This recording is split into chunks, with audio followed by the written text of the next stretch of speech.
Yo, what is good, y'all? It's your boy Potter here, fresh off my last review. If you haven't heard it already, pause this video and click that back button on our page and look for that Dragon Ball Z Kakarot review, baby. Then come right back here. Like I said, your boy is back with another review submitted for your approval by With the Homies. Shout out to Are You Afraid of the Dark, and to all the real old heads who remember when Nickelodeon was good. But on this episode of With the Homies Review, Gaming Edition, we review Tokyo Mirage Sessions #FE Encore for the Nintendo Switch. Look, man, if y'all know me and have been listening to this podcast or have been perusing our YouTube for a couple hours, then you might have heard me talk about GameFly. I'm not sponsored by GameFly. They ain't paying me to say this. I pay for that shit monthly. I love that shit, and I'm gonna continue to use it so that I'm not out here paying $60 for each new game that comes out. But when I first heard about this game, when I was looking through their upcoming games list so that I could add some new shit to my queue, I was scrolling through a month or so back looking for some hot shit to play when it came across Tokyo Mirage Sessions #FE Encore. When I thought, what the fuck kind of name is that? And I'm sure you just thought the same thing that I did. But I put in about 30 hours so far, and I thought it would be a good time to give you guys my thoughts. So let's do this.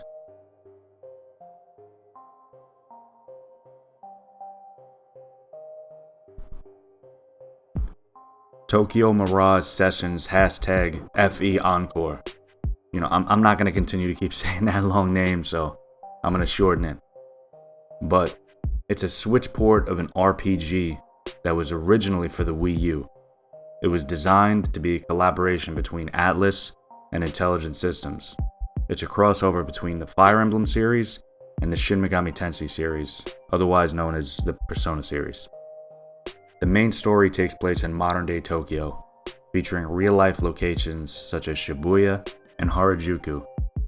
The game centers around hostile beings known as Mirages, who seek to harvest energy known as Performa from humans and idols, and are responsible for several mass disappearances. The story follows a group of teenagers who become allied with friendly Mirages, based on characters from the Fire Emblem series, and merge with them to become Mirage Masters. Under the guise of the Fortune Entertainment Talent Agency, the Mirage Masters fight to protect the innocent people from the Mirages and find out who is behind these attacks. Without giving away any more plot points, I will say there are many things I personally like about the story so far, but that's not to say that the game would necessarily have wide-reaching mass appeal. It has unique and rich characters that stand out as atypical JRPG characters. Just think the opposite of Cloud, Chrono, Sephiroth, and even Sora. The main world, as well as the Atmospheres, are all well fleshed out and serve as the perfect backdrop to the overarching message and story. I will say, unless you are a fan of the Japanese culture, like anime, manga, even J-pop, then you might not really enjoy this game for some of its story-driven aspects. It's definitely a very niche game that has a similar appeal to some idol animes, but with a Final Fantasy Persona infusion, which in my opinion is a very good thing.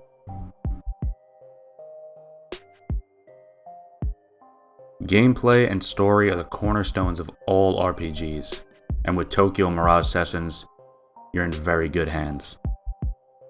The combat has a blend of classic JRPG elements you might remember from games like Final Fantasy, Grandia, even Chrono Trigger, but it has its own unique flair that helps to separate itself from other JRPGs.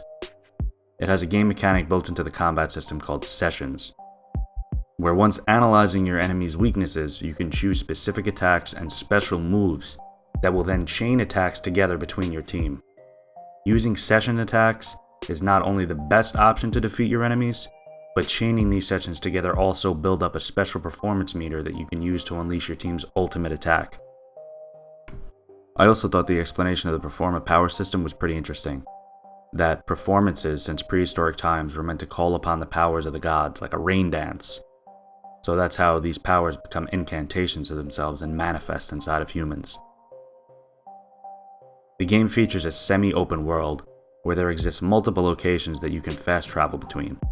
These locations vary in size and depth, and you can fully navigate these areas, which have various stores and places to visit, where you can buy wardrobe upgrades, items, and power-ups, as well as ways to replenish your health.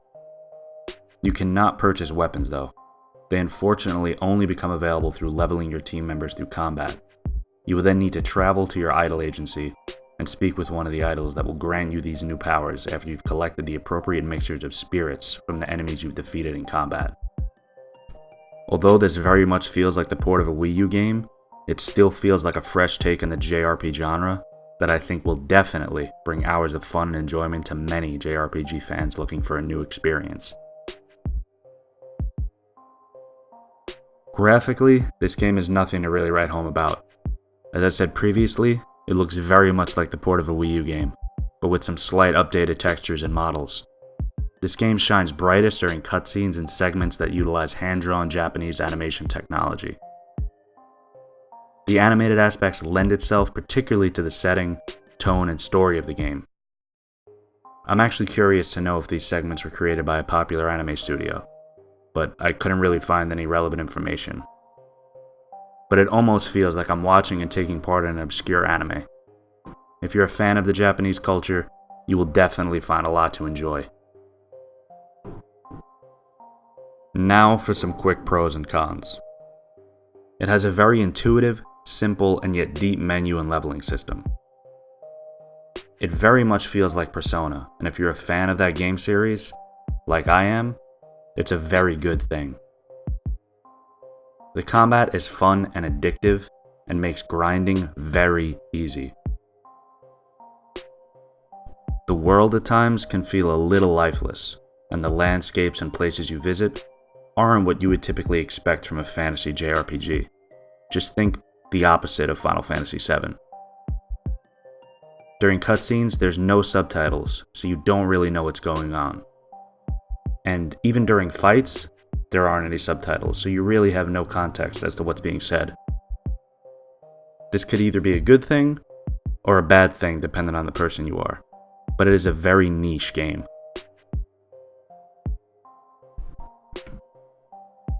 It has been a long time since I played a new or newer JRPG, and I just want to say that it feels so good to play a good turn-based JRPG. Some of my favorite gaming memories came from playing this very genre of games throughout my childhood, like the Final Fantasy series, Super Mario RPG, Chrono Trigger, Chrono Cross, Earthbound, even the Lunar series. This day and age, this style of game just has kind of faded into obscurity, other than the Persona series, and have since been replaced in favor of hack and slash pseudo turn-based styles like Kingdom Hearts and some of the newer Final Fantasy games. I think the gaming world would benefit from a resurgence in turn-based, story-driven, and narrative-driven JRPGs that are built with modern gamers in mind.